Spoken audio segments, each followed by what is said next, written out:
नमस्कार किसान साथियों, मैं हूं विवेक दुबे और आप देख रहे हैं हमारी खेती चैनल। हमारी खेती चैनल में आज का मुख्य विषय है सोयाबीन की बेस्ट वैरायटी पार्ट 2 में आपका एक बार और पुनः स्वागत है। तो आइए चलते हैं आज के इस वीडियो में सोयाबीन की बेस्ट वैरायटी के बारे में जानेंगे जो 100 से 105 दिन में पकने वाली वैरायटी है। सामान्यतः ये वैरायटी उन इलाकों में कम चलती है जहाँ पर कम पानी गिरता है या मध्यम पानी गिरता है, लेकिन ये वैरायटी उन किसानों के लिए वरदान होती है जिनके पास 2 से 3 बीघा या कई किसानों के पास ऐसे खेत होते हैं जो गरत के खेत रहते हैं, यानी कि उनमें बारिश का पानी लंबे समय तक भरा रहता है और वहाँ पर अर्ली सेगमेंट वो ले नहीं पाते हैं, तो वहाँ पर ये वैरायटी उनके लिए काफ़ी फायदेमंद होती है और वहाँ से वो अच्छा उत्पादन प्राप्त कर सकते हैं। साथ ही जो लॉन्ग वैरायटी होती हैं वो अर्ली वैरायटी से कुछ ज़्यादा ही उत्पादन देती हैं। तो जैसा कि मैंने पिछले वीडियो में बताया था कि एक किसान को अपने खेत में लगभग सभी तरह की वैरायटी लगाना चाहिए, क्योंकि जो 3 तरह की वैरायटी होती है अर्ली, मीडियम और लॉन्ग वैरायटी, अगर लॉन्ग वैरायटी भी हम लगाएंगे तो बाद का पानी जो अगर कहीं बाई चांस ज़्यादा गिरता है तो वहाँ पर हमें जो अर्ली वैरायटी का नुकसान होता है उस नुकसान की भरपाई हम इस लॉन्ग वैरायटी के माध्यम से कर सकते हैं। आज के इस वीडियो में सोयाबीन की उस बेस्ट वैरायटी के बारे में जानेंगे जिनको लास्ट ईयर मैंने लगाया था या कई किसानों ने भी उसको लगाया था। उस वैरायटी का नाम है KDS 726। KDS 726 को फूले संगम वैरायटी के नाम से भी जानते हैं, क्योंकि ये महाराष्ट्र में महात्मा फूले कृषि विश्वविद्यालय राउरी में कृषि वैज्ञानिकों द्वारा इस वैरायटी को वर्ष 2016 में बनाया गया था। इस बीज की बात की जाए तो इस वैरायटी का बीज काफ़ी मोटा होता है।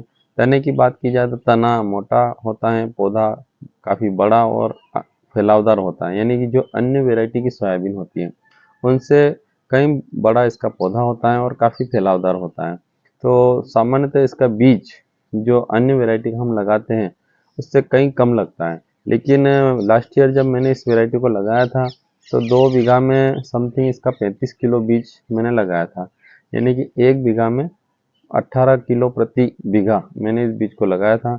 इसके पौधे की बात की जाए तो पौधा तो जैसा कि इसका काफ़ी बड़ा होता है, फैलावदार होता है, फूल इसके सफ़ेद रंग के आते हैं और फलियाँ इसकी रोएदार होती हैं। चटकने की समस्या इसमें बिल्कुल भी नहीं रहती हैं। और रोग प्रतिरोधक क्षमता की बात की जाए तो इसका रोग प्रतिरोधक क्षमता भी काफ़ी अच्छी है और कीटों के प्रति भी ये काफ़ी सहनशील वैरायटी है। लेकिन लास्ट ईयर जब मैंने इसको बोया था तो 2 बीघा खेत में तो उसमें एक कोने में हल्का सा येलो मोजेक वायरस से एक कोना पूरा बैठ गया था, लेकिन समय रहते ही मैंने अच्छा स्प्रे करके उस रोग को वहीं रोक दिया था और हर वर्ष जो मैं उस खेत से बिल्कुल भी उत्पादन नहीं ले पाता था, वहाँ पर मैं इस वैरायटी को लगाकर काफ़ी अच्छा उत्पादन लिया है।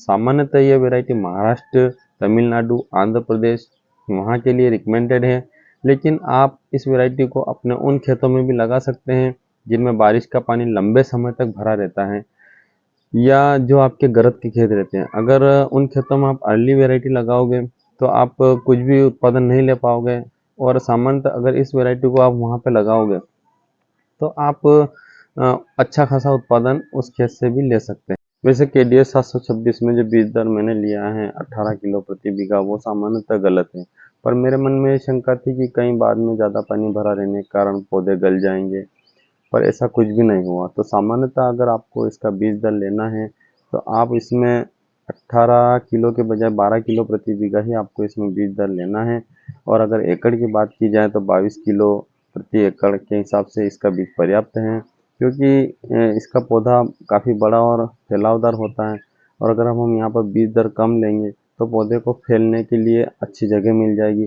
और जब पौधा अच्छा फैलेगा तो उसका सीधा सा असर आपके उत्पादन पर भी आएगा। इसलिए KDS 726 का आप बीज दर 12 किलो प्रति बीघा ही लेना है। ये थी इस वैरायटी से संबंधित कुछ सामान्य बातें। इसी कड़ी में सोयाबीन की जो अगली वैरायटी की बात की जाए तो वो है MACS 1407, जो अग्रहार रिसर्च इंस्टीट्यूट पुणे के द्वारा भारतीय कृषि अनुसंधान नई दिल्ली के सहयोग से वर्ष 2021 में किसानों के लिए लाई गई हैं। इस वैरायटी की सामान्यतः बात की जाए तो यह वैरायटी रोग और कीटों के प्रति काफ़ी सहनशील वैरायटी है। यहाँ मैं रोग और कीटों के प्रति सहनशीलता पर इसलिए ज़्यादा जोर देता हूँ क्योंकि जो वैरायटी रोग और कीटों के प्रति ज़्यादा सहनशील होगी उसका सीधा सा असर हमारी जेब पर पड़ेगा, यानी उस वैरायटी पर रोग और कीट कम लगेंगे तो 1 से 2 स्प्रे हम उस वैरायटी में कम लगेगा और वो सीधा सीधा खर्चा हमारा वहाँ पर बच जाएगा। इसलिए इस वैरायटी की सबसे मुख्य बात यह है कि ये रोग और कीटों के प्रति काफ़ी सहनशील है। इसी कड़ी में अगर बात की जाए तो इसकी अंकुरण क्षमता की, जी हाँ किसान मित्रों, इसका अंकुरण क्षमता बहुत अच्छी है, यानी ये तुरंत उगने वाली वैरायटी है। दूसरी बात अगर इसमें की जाए तो इसका 90 से 95% अंकुरण क्षमता होती है और सामान्यतः एक बीज की अंकुरण क्षमता 70% होनी चाहिए, यानी कि जो 100 बीज हैं, 100 बीज में से अगर आपके 70 दाने उग गए हैं तो वो वैरायटी आप बोने के लायक हैं। तो यहाँ पर इस वैरायटी की 90 से 95% दाने उग रहे हैं, तो यहाँ पर इसका सीधा सा असर आपके बीज दर पर भी पड़ेगा। यानी जो वैरायटी 90 से 95% उग रही है वहाँ पर आपको उसका बीज कम लेना होगा, और जो वैरायटी अगर 70 से कम उगती है वो वैरायटी आपके बोने के लायक नहीं है। तो इस वैरायटी का अंकुरण क्षमता 90 से 95% है, इसलिए आप इस वैरायटी का बीज दर 12 किलो प्रति बीघा के हिसाब से ही लीजिए, क्योंकि इसका पौधा भी काफ़ी बड़ा और फैलावदार होता है। तीसरी इस वैरायटी की अगर खासियत की बात की जाए तो इस वैरायटी का दाना चटकता नहीं, यानी इसकी फली जो है वो चटकेगी नहीं। तो जिस पौधे की फली अगर चटकती नहीं है तो कटाई के समय हम उसे हार्वेस्टिंग के द्वारा कटवा सकते हैं, यानी इसका सीधा सा असर आपके कटाई पर भी बहुत अच्छा पड़ेगा, क्योंकि आपको वहाँ पर कटाई का खर्चा इसका समथिंग आधा हो जाएगा।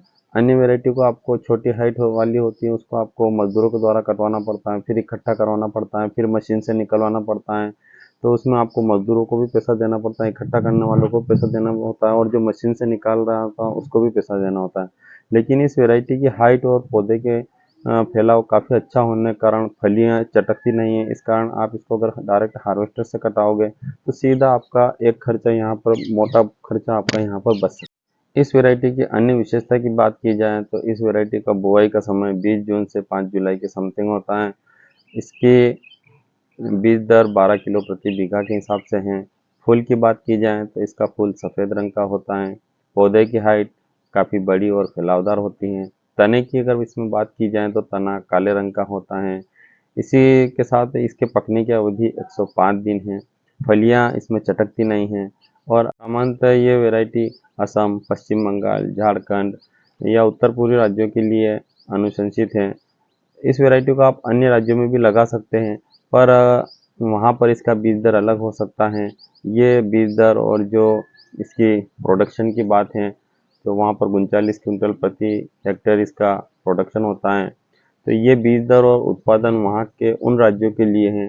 अन्य राज्यों में वहाँ की जलवायु और मिट्टी के हिसाब से अलग अलग उत्पादन हो सकता है। तो आप इस वैरायटी को अपने खेतों में लगाकर इसका किस हिसाब से प्रोडक्शन निकलता है, तो जो दो वैरायटी महाराष्ट्र के कृषि रिसर्च सेंटर द्वारा बनाई गई हैं, और इस वैरायटी का में से एक वैरायटी जो कि डी 726 मैंने लास्ट ईयर बोई थी, 1407 मैंने अभी तक नहीं लगाई है। ये किसानों के अनुभव थे जो मैंने आपके साथ शेयर किए हैं। कड़ी में बात करते हैं सोयाबीन की अगली वैरायटी की, तो यह वैरायटी हमारे मध्य प्रदेश के कृषि वैज्ञानिकों द्वारा तैयार की गई वैरायटी है, जिसने पिछले 2 वर्षों में बम्पर उत्पादन किसानों को दिया है। इस वैरायटी को राजमाता सिंधिया कृषि विश्वविद्यालय के द्वारा तैयार किया गया है। इस वैरायटी का नाम है RVSM 1135। इस वैरायटी ने वर्ष 2018, 19 और 19-20 में राष्ट्रीय स्तर पर सर्वोच्च उत्पादन देने के कारण प्रथम स्थान प्राप्त किया है। सामान्यतः वैरायटी दो विभिन्न पैतृक किस्मों को द्वारा तैयार की गई हैं, जो GS 335 और PK 1040 है। इन दोनों वैरायटी के संस्करण से ये नया बीज तैयार किया गया है, जिसका नाम है RVSM 1135। सामान्यतः वैरायटी मध्य प्रदेश, राजस्थान, महाराष्ट्र व गुजरात के लिए अनुशंसित की गई हैं।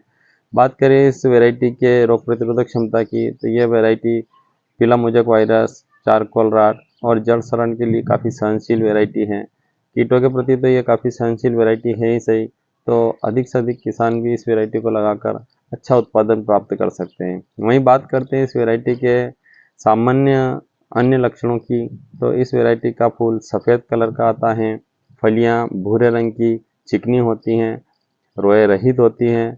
अगर इस पौधे की बात की जाए तो इस पौधे की हाइट भी काफ़ी बड़ी होती है, पौधा काफ़ी फैलावदार होता है। इसमें फूलों की बात की जाए तो फूल 43 दिन, 40 से 43 दिन में लगभग सभी फूल आ जाते हैं, और अगर इसके पकने की अवधि की बात करें तो ये 100 दिन, मतलब 95 से 100 दिन में पकने वाली वैरायटी है। सबसे बड़ी बात तो ये है कि मध्य प्रदेश के लिए अनुशंसित वैरायटी है, तो इस वैरायटी को ही आप लगाकर अच्छा उत्पादन प्राप्त करें। इस वैरायटी को आप उस जगह लगाइए जहाँ पर अगर बात का पानी ना गिरे, तो आप इसको पानी पिला सको, और अगर बात का पानी गिरता है तो ये वैरायटी आपको अच्छा उत्पादन देने के साथ साथ आपकी आमदनी भी बढ़ाएगी। बात करें इस बीज के अंकुरण क्षमता की, तो इस बीज का अंकुरण क्षमता काफ़ी अच्छी होती है, यानी कि 100 बीज में से आपके 90 से 95 बीज अंकुरित होती हैं। तो अंकुरण क्षमता अच्छी होने के कारण सामान्यतः बीज दर इसका कम हो जाएगा। तो इसका बीज दर आप 15 किलो प्रति बीघा के हिसाब से ही लें, या एकड़ में बात करें तो 28 किलो प्रति एकड़ इसका बीज पर्याप्त होता है। तो ये थी RVSM 1135 से संबंधित कुछ सामान्य जानकारी। RVSM की एक वैरायटी और है जिसने किसानों को काफ़ी अच्छा उत्पादन दिया है। इस वैरायटी का नाम है RVSM 24। जी हाँ किसान मित्रों, ये वैरायटी मध्यम अवधि में पकने वाली वैरायटी है। अगर इस वैरायटी की मोटी मोटी बात की जाए तो यह वैरायटी राजमाता सिंधिया कृषि विश्वविद्यालय द्वारा वर्ष 2017 में किसानों के लिए लाई गई है। यह वैरायटी सबसे बड़ी विशेषता यह है कि यह मध्यम अवधि में पकने वाली वैरायटी है, यानी कि 94 से 96 दिन में पकने वाली ये वैरायटी है। और यह वैरायटी पीला मोजक वायरस के लिए काफ़ी सहनशील वैरायटी है। इस वैरायटी की बात की जाए तो इस वैरायटी के फूल सफ़ेद रंग के आते हैं, और येलो मोजक वायरस तो इसमें होता ही नहीं। पौधे की हाइट भी मध्यम रहती है, जो हार्वेस्ट के लिए काफ़ी सहनशील है। फूल आने की अवधि 32 से 36 दिन रहती है। पौधे की ऊंचाई मध्यम रहती है, जो हार्वेस्ट के लिए उपयुक्त रहती है। इसके अलावा बीज अंकुरण क्षमता की बात करें तो इसका बीज अंकुरण क्षमता 80 से 85% होता है, तो बीज अंकुरण भी काफ़ी अच्छा है। तो इस वैरायटी को भी किसान भाई लगाकर अच्छा उत्पादन प्राप्त कर सकते हैं। वैसे सोयाबीन की मार्केट में कई वैरायटियां हैं, लेकिन जो कुछ वैरायटियां जिनका नाम पिछले 2 से 3 वर्षों में काफ़ी चल रहा है, उन वैरायटियों की बात मैंने आपको इन वीडियो के माध्यम से समझाने का प्रयास किया है। आशा करता हूं कि आपको मेरे द्वारा बनाया गया ये वीडियो काफ़ी अच्छा लगा होगा। सोयाबीन की बेस्ट वैरायटी से संबंधित जानकारी के लिए एक वीडियो मैंने पहले भी बनाया था, ये वीडियो का पार्ट 2 है। उस वीडियो में मैंने आपको अर्ली और मीडियम वैरायटी के बारे में बताया था। उस वीडियो को भी देखने के लिए आप मेरे इस चैनल को लाइक और सब्सक्राइब कीजिए।